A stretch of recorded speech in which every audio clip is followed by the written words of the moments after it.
नमस्कार दोस्तों, आप सभी को दिल से प्रणाम, आत्मवंदन। इससे पहले कि मैं आज की वीडियो को आगे बढ़ाऊं, आप सभी लोगों का बहुत बहुत धन्यवाद देना चाहती हूं। वीडियोस को देखने के लिए, उन्हें पसंद करने के लिए, मुझे इतना प्रोत्साहित करने के लिए। और यकीन मानिए, आप सभी लोगों के हर एक मैसेजेस को मैं पढ़ने की पूरी कोशिश करती हूँ।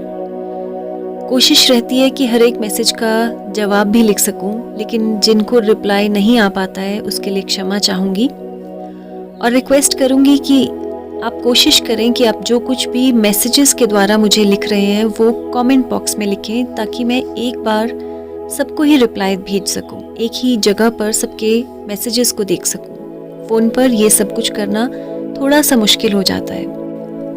आप में से जो लोग आज पहली बार वीडियो को देख रहे हैं, आप सभी को बताना चाहूँगी कि यदि आप हमारी मॉर्निंग प्राणायाम और मेडिटेशन की क्लास ज्वाइन करना चाहते हैं तो ये बिल्कुल फ्री ऑफ कॉस्ट है। इसके लिए आपको कोई भी फीस नहीं देनी होगी, क्योंकि ये एक बेसिक मेडिटेशन कोर्स है जो कि बिगिनर लेवल से शुरू होता है। यानी कि जो लोग ध्यान करना सीखना चाहते हैं, शुरुआती दौर में हैं, उनके लिए ये एक बिल्कुल आसान सी ध्यान को शुरू करने की विधियां इसमें बताई जाती हैं, जिससे आप नियमित रूप से स्वयं भी ध्यान में इजीली शुरुआत कर सकते। दोस्तों, इस वीडियो को और आगे बढ़ाने से पहले मैं आपसे पूछना चाहूँगी कि क्या आपको ऐसा लगता है कि आजकल हमारे जीवन में रिश्तों को लेकर बहुत ज़्यादा चिंताएं बनी रहती हैं? क्या आपको भी ऐसा लगता है कि पहले जैसे रिश्ते अब नहीं रहे? रिश्तों को लेकर मन में हमेशा एक डर, एक भय, एक चिंता सी बनी रहती है। क्या आपको भी लगता है कि जीवन में जितनी मेहनत आपने की है उस हिसाब से आपको फल नहीं मिल पाया? आप बहुत कुछ कर सकते थे यदि सिचुएशंस कुछ और होती, यदि आपका कोई साथ देता तो आप जीवन में बहुत कुछ अचीव कर सकते थे। क्या आप भी ओवर थिंकिंग को लेकर परेशान हैं? आपको भी लगता है कि विचार अनगिनत आ जाते हैं दिमाग में, सुबह से लेकर रात तक न जाने कितने विचार, और इन विचारों से जुड़ी चिंताएं आपको पूरा दिन बहुत परेशान रखती है। यदि इनमें से कोई भी प्रॉब्लम आपको लगता है कि आपकी जिंदगी में चल रही है, तो इस वीडियो को अंत तक देखिए और पूरे ध्यान से इसे समझने की कोशिश कीजिए।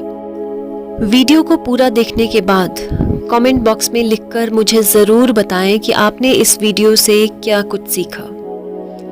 तो चलिए आज की ये वीडियो शुरू करते हैं, जिसमें मैं आज आपको एक छोटी सी लेकिन बहुत इंटरेस्टिंग कहानी सुनाने वाली हूँ।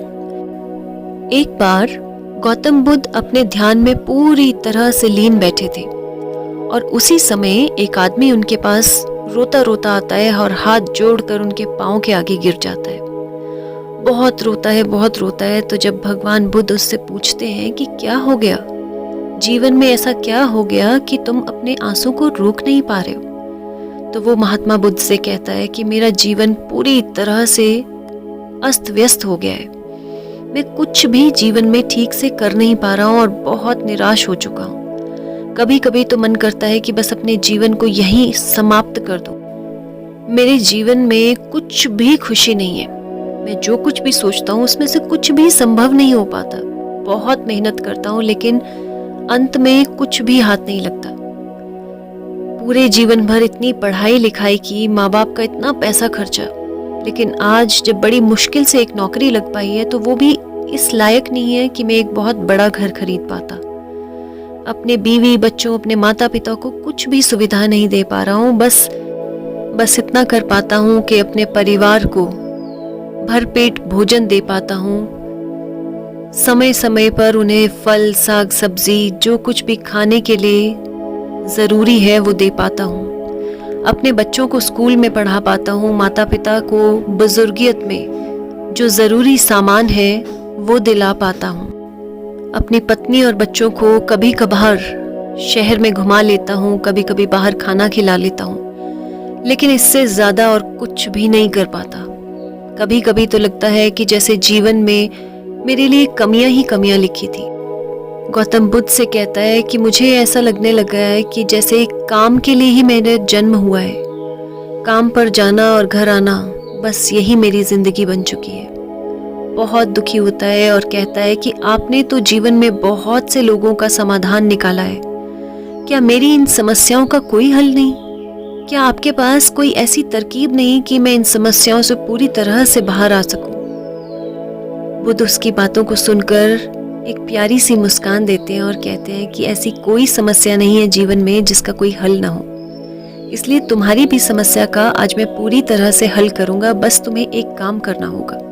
बड़ा खुश हो जाता है, कहता है कि जरूर बताइए क्या काम करना है, मैं उस काम को अभी एकदम से करके लाऊंगा।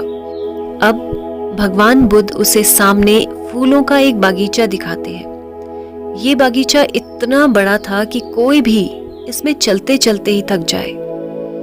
अब वो उसे कहते हैं कि इस बगीचे में जाओ और मेरे लिए सबसे सुंदर फूल लेकर आना। वो बड़ा खुश हो जाता है, वो कहता है कि इसमें तो कुछ भी मुश्किल नहीं है, ये तो मैं अभी ले आऊंगा।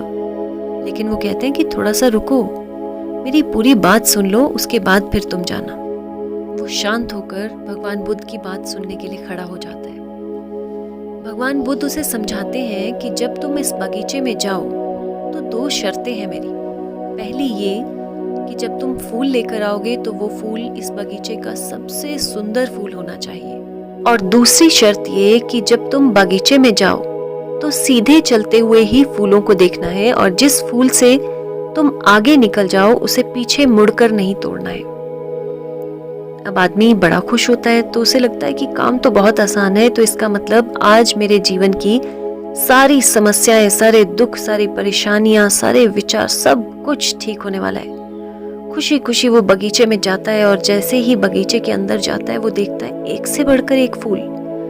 पहले फूल, दूसरे फूल, इसी तरह से धीरे धीरे करके बहुत से फूल देखता है, लेकिन सोचता है कि नहीं, सबसे सुंदर फूल मुझे चुनना है, तो थोड़ा सा और आगे चलता हूँ। थोड़ा सा और आगे चलते चलते वो बगीचे के बीच में पहुंच जाता है।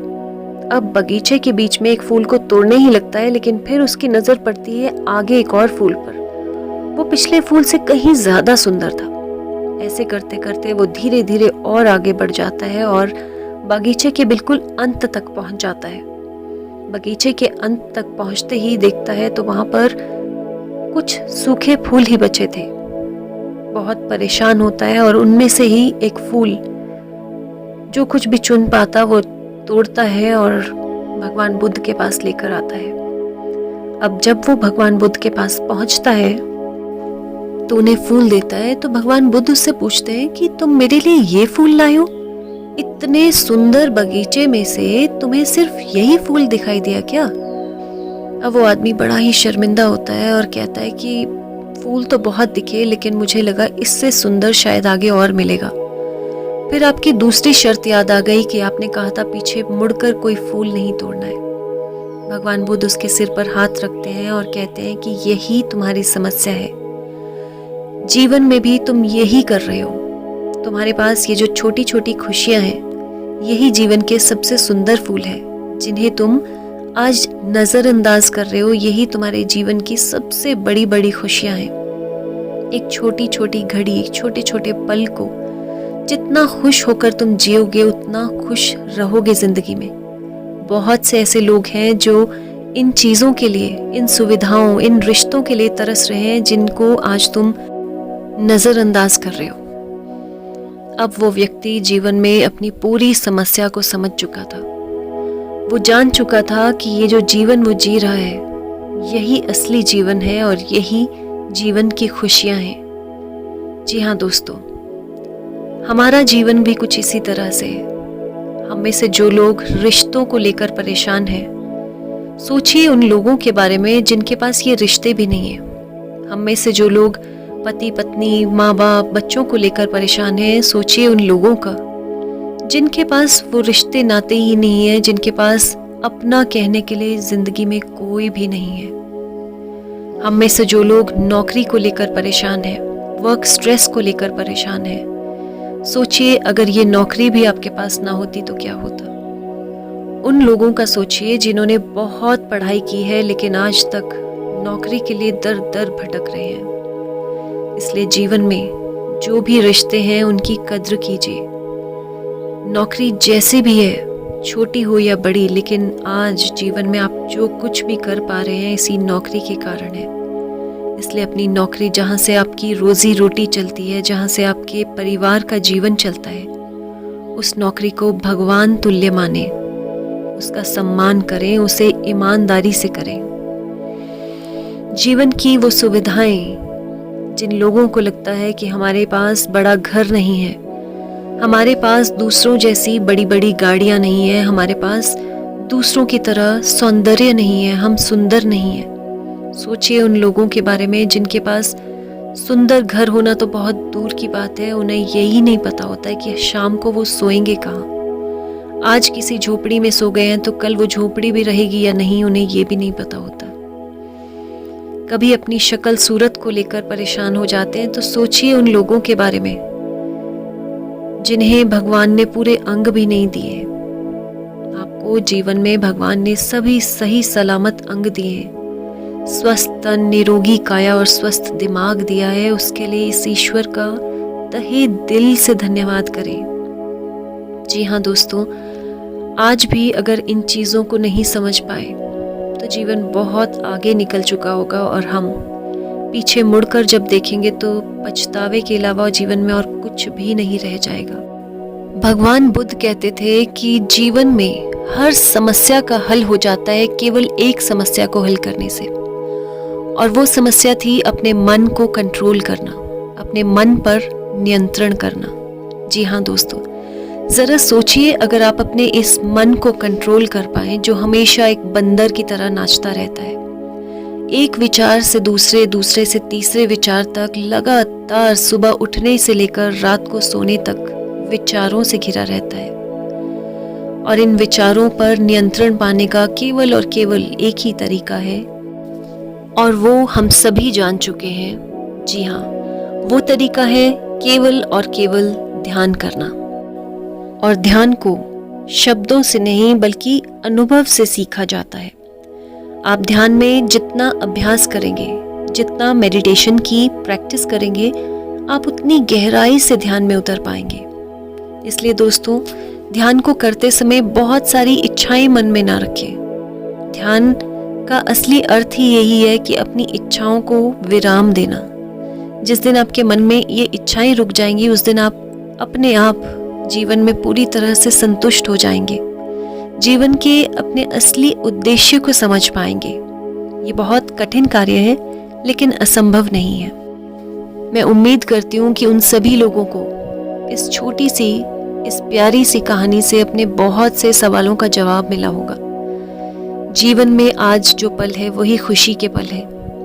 आपको जो चीज़ें खुशी देती हैं उन पर अपना ध्यान फोकस कीजिए।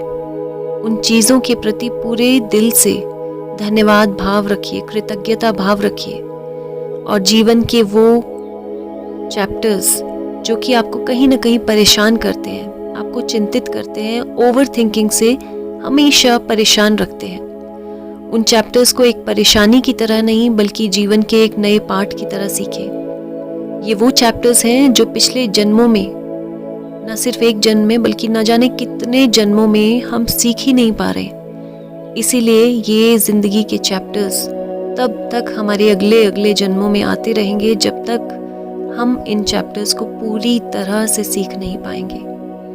और अंत में मैं यही कहना चाहती हूँ कि दोस्तों, आप ध्यान में आए हैं, ध्यान की शुरुआत कर रहे हैं, तो पूरी तरह से समर्पण भाव से करें। समर्पण भाव यानी भूल जाइए कि आप ध्यान में क्या कुछ लेने आए हैं, बस अपना कर्म करिए।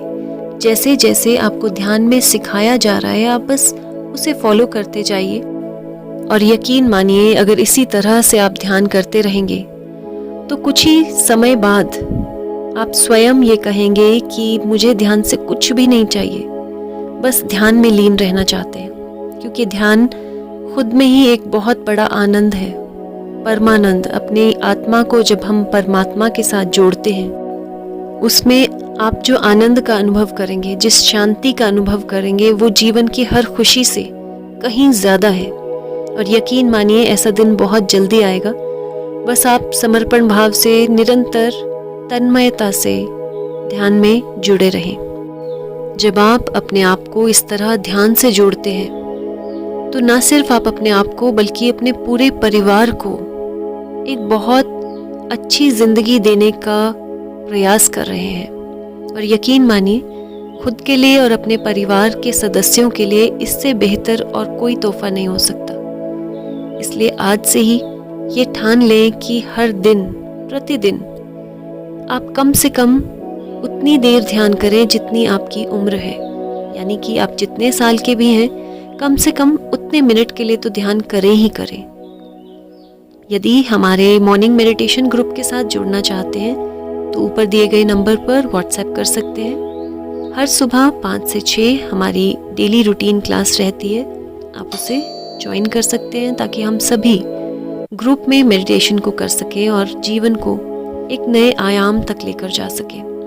तो चलिए, इसी प्रार्थना के साथ कि आप हमेशा खुश रहें, हमेशा स्वस्थ रहें, निरोग दीर्घायु रहें, हमेशा ध्यान करते रहें। जल्दी ही मिलते हैं एक नए वीडियो में एक नए टॉपिक के साथ। इस ध्यान में आपने क्या कुछ सीखा, कमेंट बॉक्स में लिखकर मुझे ज़रूर बताइए। तो चलिए, जल्दी ही मिलते हैं। तब तक के लिए आपका बहुत बहुत धन्यवाद।